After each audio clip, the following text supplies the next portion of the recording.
3, 2, 1. Hai my dearisti, ketemu lagi.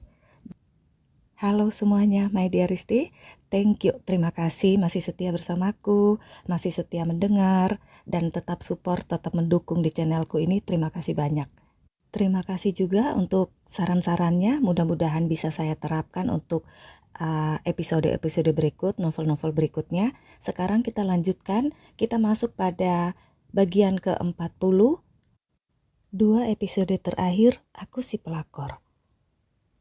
Makan siang itu memang penuh canda tawa, tapi Rio menyembunyikan kegelisahannya, sementara Sarah menyembunyikan rencananya. "Yo, kamu beli mobil lagi untuk apa?" kata Sarah. Ini pertanyaan kedua kali yang Sarah ajukan tentang mobil baru Rio. "Rama yang pakai mobil itu," kata Rio. "Bukan siapa yang pakai mobil itu. Tapi kan beli mobil untuk apa? Tidak terlalu penting kan untuk sekarang? Walau gajimu naik, tetap saja belum bisa bernapas lega. Apalagi pestanya Rama, kok bisa membengkak banget begitu ya? Aku bingung Yo, uangnya kamu dapat dari mana?" tanya Sarah dengan lembut. Untuk berbicara hal-hal yang peka dengan Rio, Sarah harus menahan emosinya, menjaga intonasi suaranya, dan juga menjaga kata-katanya, supaya tidak memancing emosi dan kemarahan Rio. Dengan begitu, Sarah bisa menginterogasi Rio tanpa Rio sadari. "Tenang Ra, aku bisa atasi kok, gak bakal minta uang sama kamu," kata Rio. "Aku juga gak bilang kalau kamu pakai uangku, walaupun ada sebagian uangku yang kamu pakai. Tapi Yo, uang dari mana untuk semua pengeluaran itu?" kata Sarah menatap Rio. Rio membuang muka. "Untuk pesta Rama, kenapa biayanya naik hampir 100% dari rencana awal?" "Itu urusanku Ra, gak usah masuk campur." Rio sudah emosi lagi. "Yang penting kan aku gak pakai uangmu." "Ya udah, oke deh, terserah kamu. Itu urusanmu dan itu tanggung jawabmu. Tapi kamu tetap ingat kan, tetap pegang janji kamu bahwa kamu tidak akan memakai uang yang bukan uangmu, bukan uang kantor. Kalau kamu sampai melakukan itu Yo, bukan cuman kamu yang malu, bukan cuman kamu yang tertuduh, tapi aku juga apalagi. Aku yang paling malu Yo. Orang-orang akan berpikiran pasti aku ikut memakai, aku ikut merasakan uang itu." "Era, sudah aku bilang berulang kali jangan masuk campur. Ini urusanku Ra. Aku itu GM. Aku nggak bego. Aku tahu yang mana harus kulakukan dan mana yang enggak. Kenapa kamu bawel amat sih Ra?" Rio menggerutu dan berhenti makan. "Dulu kan kesepakatan bersama Yo, di awal-awal aku berusaha supaya kamu sampai pada posisi ini, yang penting kamu jangan sampai melewati batas. Jangan merusak kaki-kaki kursimu Yo. Itu saja sih permintaanku Yo. Kamu mau dengan perempuan manapun, kamu mau dengan siapapun, gak masalah untukku. Kamu kan yang minta aku mengingatkanmu kalau kamu udah melewati batas. Aku mungkin tidak bisa mencintaimu sebagai perempuan, sebagai lawan jenis, tapi sebagai sahabat, aku menyayangimu. Itu cara aku memperhatikanmu walaupun aku bawel. Jelas aku gak mau kamu itu mendapat masalah. Aku gak mau kamu kehilangan posisi ini. Itu bentuk rasa sayangku padamu Yo," kata Sarah lagi. Mendengar kata-kata Sarah yang memperhatikan dan menyayanginya, Rio jadi tersenyum lalu menggenggam tangan Sarah. "I love you Ra," kata Rio tersenyum dengan gaya playboynya. I love you. Kalau kamu melakukan hal-hal yang tidak baik, seperti meja ini, akan dilap, dibersihkan kotoran-kotorannya. I love you." Sarah tersenyum manis pada Rio. Rio tertawa lebar, tapi tetap tidak bisa menyembunyikan kegelisahannya. "Kamu kapan balik Ra?" tanya Rio lagi. "Pasti aku balik lah kalau urusanku udah selesai. Jangan khawatir. Walau aku lama di sini, aku gak bakal ganggu kamu kok Yo. Kamu gak usah khawatir, gak usah gelisah begitu kali. Biasa aja. Makanya tadi aku bilang, kalau kamu ada janjian makan siang dengan seseorang, Biarin aku pergi dengan Vina dan Davi. Kalau nanti kamu merit, jangan lupa ngundang aku ya, Yok, kata Sarah lagi. Apaan sih kamu, Ra? Siapa yang mau nikah? Nikah dengan siapa? Aku itu cuma mau kamu, aku cuma cinta kamu, aku mau nikah dengan kamu. Gak dengan siapa-siapa, Ra. Jawab Rio dengan serius. Kalau gitu, kita balik lagi di tempat tadi? Katakan di depannya, kamu ingin nikah dengan aku, kata Sarah meledek Rio. Tempat tadi? Siapa? Di depan siapa? Tanya Rio pura-pura bingung. Sudahlah Yok, udah. Kita seperti cuma ngomong ngolor ngidul sana sini. Kamu pura-pura bingung, padahal kamu tahu pasti apa maksud omonganku. Sekali waktu nanti, omonganku akan terbukti dengan sendirinya, Yok. Kamu tidak akan bisa membantahnya. Pokoknya, jangan lupa mengundangku ya, Yok, kata Sarah. Rio tertawa lalu mengacak-ngacak rambut Sarah. Apaan nih orang? Kebiasaan deh ngeledek begitu. Aku itu cuma cinta kamu, Ra. Cuma kamu. Pegang aja omonganku. Sekali waktu memang akan terbukti. Tapi pembuktiannya itu aku dengan kamu yang menikah, bukan dengan perempuan lain, kata Rio sambil menggenggam tangan Sarah. Seperti mereka berdua takkan pernah terpisahkan. Ada amin saudara-saudara? Oh ya, Yok, aku hampir lupa. Barang-barangku yang di kamu itu bisa aku minta? Ada yang harus aku bikin, jadi itu buat nambah modal, Yok, kata Sarah. Rio terbatuk.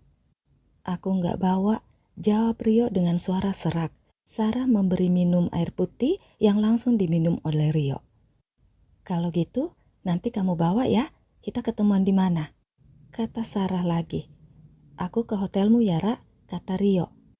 Enggak, Yok, jangan ke hotel.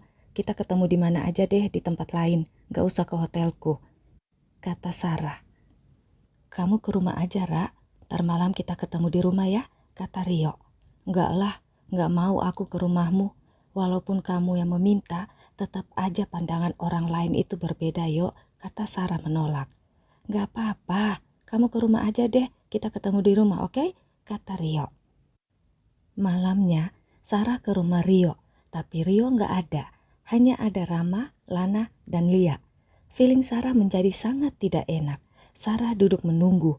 Rio pun susah dihubungi, bahkan tidak aktif. Tante Ra, ada yang mau ngomong tuh, kata Lana. Sarah melihat ada 2 orang bapak yang datang. Sarah mempersilahkan mereka untuk duduk bersama Sarah di ruang tamu. Selamat malam, Pak. Ada apa ya? Tanya Sarah. Selamat malam, Bu. Bisa kami lihat tanda pengenal Ibu? Tanya seorang dari bapak-bapak itu. Tanda pengenal, Pak? Tanya Sarah menegaskan. Saya RT di sini dan bapak yang satu ini kepala keamanan di RT sini, Bu. Jelas bapak yang meminta KTP. Sarah merasa gelagat yang sangat tidak baik. Sarah mengeluarkan KTP-nya lalu menyerahkan pada si bapak RT. Maaf Pak, ini ada apa ya? Tanya Sarah.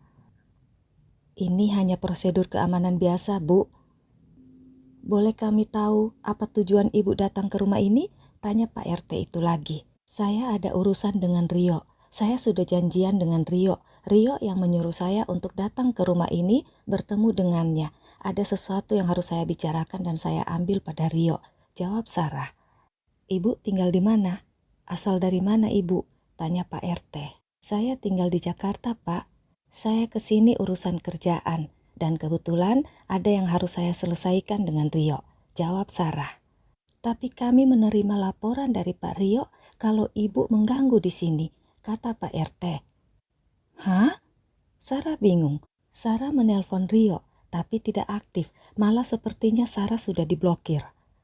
Maaf lagi, Pak. Apa Rio yang menelpon? Tanya Sarah. Iya, kata Pak Rio. Ibu mengejar-ngejar Pak Rio. Pak Rio merasa sangat terganggu. Pak Rio meminta kami untuk membawa Ibu pergi dari sini. Jelas Pak RT. Sarah menarik napas panjang. Kalau kamu memang gak mau mengembalikan barang-barang itu, kamu bisa ngomong, Yok. Bukan begini caranya, gumam Sarah pelan. Apa Bu? Tanya Pak RT yang sepertinya mendengar gumaman Sarah. Saya kesini Rio yang meminta saya bertemu dengan Rio di rumah ini. Saya tidak pernah bermaksud untuk mengganggu apalagi bikin ribut. Coba Bapak tanya anak-anak. Saya di sini sudah 1 jam lebih menunggu Rio. Rio yang meminta saya ke sini, jawab Sarah. Ibu mengenal anak-anak Pak Rio? Tanya Pak RT. Tentu saya mengenal mereka, Pak. Saya malah yang mengurus pernikahan Rama dan Lana. Saya juga yang mendampingi Rio saat lamaran ke rumah keluarga Lana, kata Sarah. Ibu ini sebenarnya siapa? Tanya Pak RT lagi. Saya berhubungan dengan Rio sudah lama, tapi saya menolak menikah dengan Rio, apalagi setelah saya tahu Vita ada, jawab Sarah. Ibu juga mengenal Vita? Tanya Pak RT lagi. Wajahnya terlihat bingung. Ya iya dong Pak, pasti saya mengenal Vita. Sekian tahun saya dengan Rio, nggak mungkin kalau saya nggak mengetahui keberadaan Vita di rumah ini. Saat Vita harus dirawat di rumah sakit yang pertama maupun yang masuk ke rumah sakit kedua kali Pak, saya yang menjaga dan merawat Vita selama berada di rumah sakit. Oh iya, ibu ini, saya ingat, iya benar saya ingat. Pantas dari tadi saya seperti merasa pernah melihat ibu. Saya ingat sekarang, waktu saya dengan keluarga ke rumah sakit mengunjungi Vita, ibu yang ada di sana. Saya ingat, kata bapak yang satu lagi, si bapak keamanan. Iya Pak, waktu Vita pertama kali masuk rumah sakit 1 bulan lebih, saya yang menjaga Vita siang malam. Begitu juga saat Vita masuk rumah sakit yang kedua kali, saya juga yang mengurus Vita. Saya bahkan mengantar Vita sampai ke rumah ini. 2 kali pulang dari rumah sakit, saya yang mengantar Vita sampai ke rumah ini, Pak. Jawab Sarah. Jadi, sebelum ini, Ibu sudah pernah ke rumah ini ya? Tanya Pak RT dengan suara yang sudah mulai agak lunak. Iya, Pak. 2 kali Vita pulang dari rumah sakit, saya yang membawa Vita sampai ke rumah ini, sampai ke kamarnya. Saya juga yang membersihkan rumah ini sebelum Vita pulang dari rumah sakit. Rumah ini sangat kotor, Pak. Gorden ini, saya yang pasang, Pak. Saya bawa dari Jakarta, jawab Sarah sambil memegang gorden yang ada di belakangnya. Aduh, ini saya bingung, kata Pak RT. Emang ada apa, Pak? Saya juga bingung. Emang Rio bilang saya ini siapa? Tanya Sarah. Ibu, Bu gini. Kita ngobrol dulu ya Bu, supaya saya tidak salah bertindak, kata Pak RT. Pak RT memanggil Lana. Lana mengenal ibu ini? Tanya Pak RT pada Lana. Lana mengangguk. Sudah lama Lana mengenal ibu ini? Tanya Pak RT lagi. Iya Om, saya mengenal Tante Sarah. Tante Sarah dengan Papa Rio kan sudah lama. Tante Sarah yang mengurus Mama Vita. Tante Sarah juga yang ke rumah dengan Papa Rio waktu lamaran Om. Jawab Lana lagi. Maaf Pak RT, sebenarnya ada apa sih ini? Lan, kamu masuk aja ya, biar Tante Sarah yang atasi ini. Kata Sarah. Lana patuh saja, masuk ke dalam dengan muka bingung. Pak RT menatap KTP Sarah sambil menarik napas.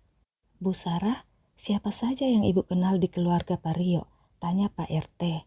Pak, saya bingung, tapi saya sudah bisa menebak apa maunya Rio.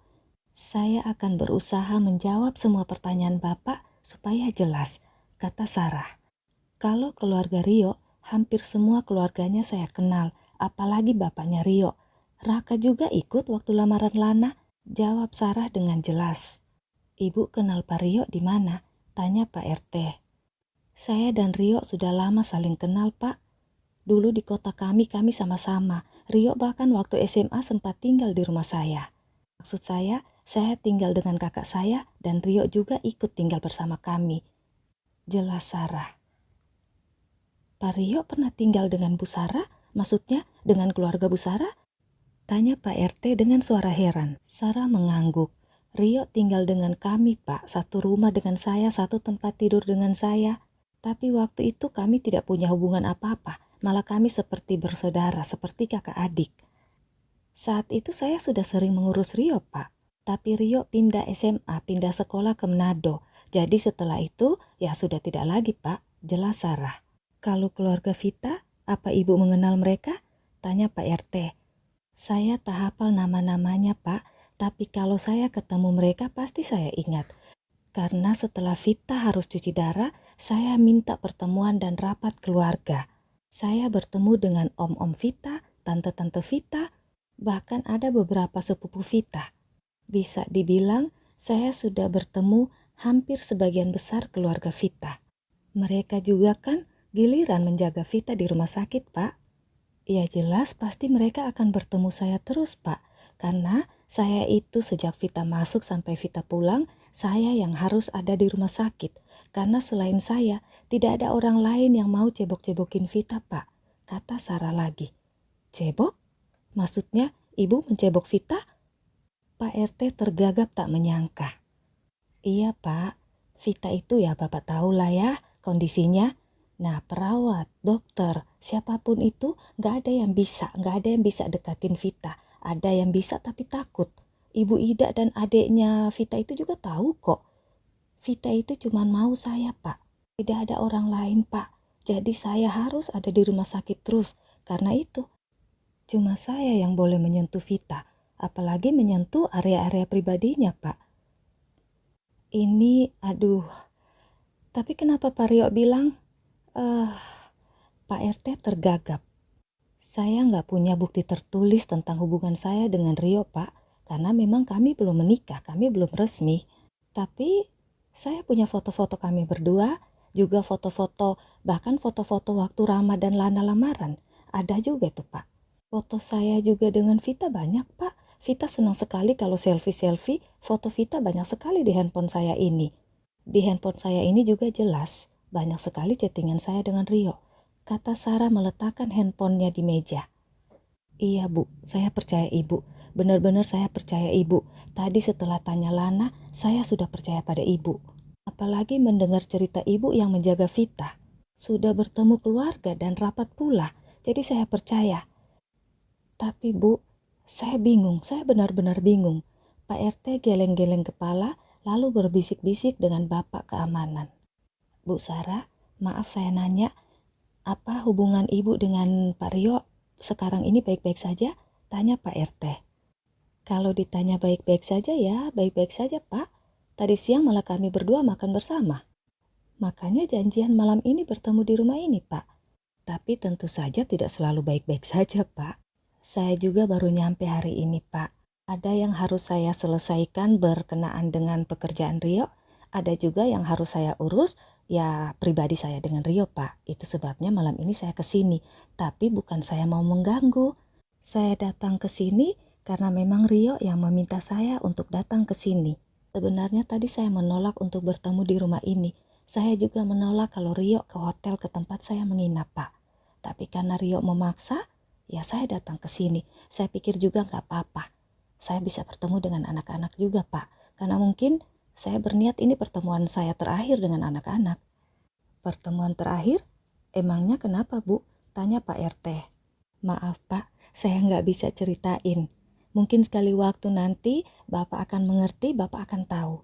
Tapi sekali lagi, Pak, saya datang ke sini atas permintaan Rio. Saya meminta dan ingin mengambil barang-barang saya yang lagi dipegang Rio, Pak. Barang? Barang apa, Bu? Tanya Pak RT. Saya nggak bisa mengatakan, Pak, maaf. Tapi pasti Bapak maklum, dalam sebuah hubungan apalagi sudah dengan tahunan adalah inventaris atau mungkin pembicaraan seperti itu ya, Pak. Tapi ini yang saya akan ambil ini saya minta pada Rio, ya benar-benar itu punya saya, Pak, yang dipegang Rio. Dugaan saya, kejadian malam ini karena Rio tidak ingin mengembalikan barang itu.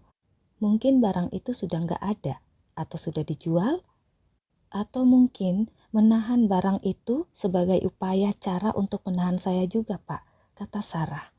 Menahan Ibu? Maksudnya? Tanya Pak RT. Rio ingin menikah dengan saya tapi saya menolak, Pak. Jadi mungkin ini upaya Rio supaya kami tetap bersama-sama. Memang ada kesepakatan itu, Pak. Tapi saya sudah tidak ingin melanjutkan kesepakatan itu.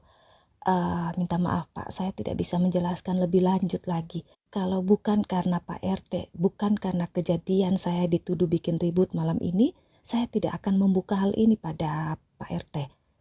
Karena kalau saya buka, secara tidak langsung saya juga menjelekkan Rio. Apa barangnya berupa perhiasan, logam mulia? Tanya Pak RT. Kenapa Bapak menduga itu logam mulia, Pak? Sarah balik bertanya. Saya kan RT, Bu, jadi saya mengenal kehidupan warga saya. Walau itu bukan urusan saya pribadi, tapi tentu saja saya memperhatikan warga saya. Saya bisa melihat perubahan penampilan dari Pak Rio. Tentu saja apa yang dipakai Pak Rio juga ya, saya melihat. Mendengar cerita Bu Sarah, kesaksian anak-anak, bagaimana ibu mengurus Vita, bagaimana ibu mengurus anak-anak sampai pernikahan Rama, paling tidak kan logikanya ibu pasti mengurus Pak Rio, termasuk dengan apa yang dipakainya. Dan tentu saja yang paling menonjol dan menyolok itu ya perhiasan yang Pak Rio pakai. Apalagi yang di jarinya. Saya kan laki-laki, Bu, minta maaf, Bu, ya. Saya mungkin seperti emak-emak, seperti ibu-ibu yang kepo. Tapi kita berbicara ini kan saya mengurai permasalahan yang ada sekarang ini, menunjang logika saya dan cerita dari ibu, kenapa sampai ada kejadian ini dan ada tuduhan Pak Rio, ibu datang ke sini membuat onar, membuat ribut. Saya ingin meluruskan permasalahan, Bu. Sebagai Pak RT, saya menjaga keamanan lingkungan. Tapi tentu saja saya tidak mau salah bertindak, tidak mau salah menuduh, apalagi saya menghakimi. Terima kasih, Pak. Maaf juga kalau saya jadi merepotkan Bapak berdua, tapi menurut saya ada hal lain juga yang bikin Rio melaporkan saya. Berdasarkan kejadian tadi siang dan kejadian sebelum-sebelumnya selama hubungan saya dengan Rio, bahkan selama pernikahan Rio dengan Vita. Kata Sarah yang membuat Pak RT menjadi penasaran. Apa ada hal lain lagi, Bu?